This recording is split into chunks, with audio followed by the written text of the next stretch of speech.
सोचिए, एक मामूली सी कविता कैसे समय को समझने का एक जबरदस्त जरिया बन सकती है। आज हम यही देखने वाले हैं कि कैसे एक छोटी सी कविता साल के पूरे चक्र और उसके मौसमों को अपनी लय में बांध लेती है। आखिर ये होता कैसे है? एक पूरा साल हमारी यादों में कैसे बस जाता है? महीनों का ये जो क्रम है, मौसमों का आना जाना, ये सब हमारे दिमाग में इतनी आसानी से कैसे बैठ जाता है? और इस सब की शुरुआत होती है बस एक बहुत ही सीधी और सरल सी लाइन से। यही वो लाइन है जो हमें सीधे इस पड़ताल की जड़ तक यानी उस कविता तक ले जाती है। तो इस पड़ताल में हम इसी छोटी सी कविता की परतों को एक एक करके खोलेंगे और ये समझने की कोशिश करेंगे कि ये कैसे मौसमों की लय और साल के बहाव को अपने अंदर समेटे हुए है। और इस सफर में हम कविता के ही रास्ते पर चलेंगे जिसने साल को इन 4 बड़े मौसमों में बांटा है। तो चलिए एक एक करके हर मौसम की यात्रा करते हैं। तो ठीक है, शुरू करते हैं। और शुरुआत होगी सर्दियों से, जिसे कविता बड़े ही दिलचस्प तरीके से साल को शुरू करने और खत्म करने दोनों के लिए इस्तेमाल करती है। देखिए, कविता कितनी खूबसूरती से इन 3 अलग-अलग महीनों को एक साथ जोड़ती है, जिससे सर्दियों का एक पूरा एहसास बनता है। एक शुरुआत, एक चरम और फिर जश्न के साथ एक अंत। अब यहाँ एक बहुत ही दिलचस्प चीज होती है। कविता फरवरी को याद रखने के लिए संवेदी भाषा का इस्तेमाल करती है। ठंडा और धूमिल, ये शब्द सिर्फ जानकारी नहीं देते बल्कि एक एहसास जगाते हैं। और फिर साल का अंत, उसे कविता एक खास नंबर यानी 12वें महीने और एक सांस्कृतिक त्योहार क्रिसमस से जोड़ देती है। इससे दिसंबर को याद रखना बहुत ही आसान हो जाता है। चलिए, सर्दियों से निकलकर अब आगे बढ़ते हैं और देखते हैं कि साल के अगले पड़ाव यानी वसंत का आगमन कैसे होता है। और ये कमाल का है, यहाँ एक साफ कारण और प्रभाव का रिश्ता दिखता है। एक महीने में कुछ शुरू होता है और अगले ही महीने उसका नतीजा हमारे सामने होता है।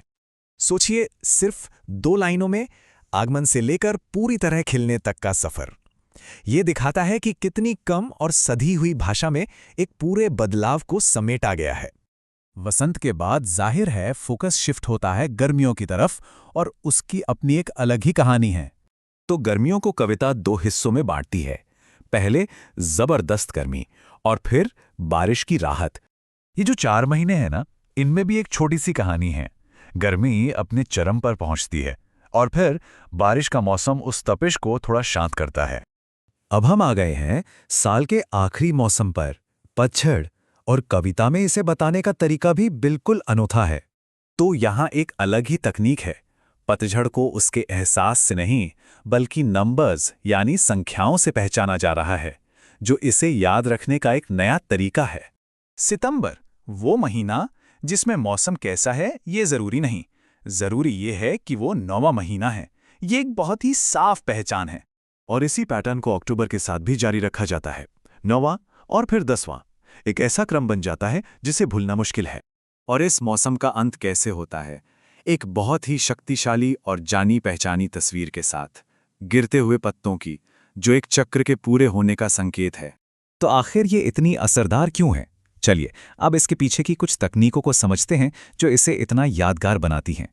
देखिए, इसमें सरल तुकबंदी है, एक सीधा कालानुक्रम है, एहसास जगाने वाली भाषा है और नंबरों का सहारा भी है। ये सब मिलकर इसे एक जबरदस्त मेमोरी टूल बना देते हैं। ये कोई इत्तेफाक नहीं, एक सोचा समझा डिजाइन है।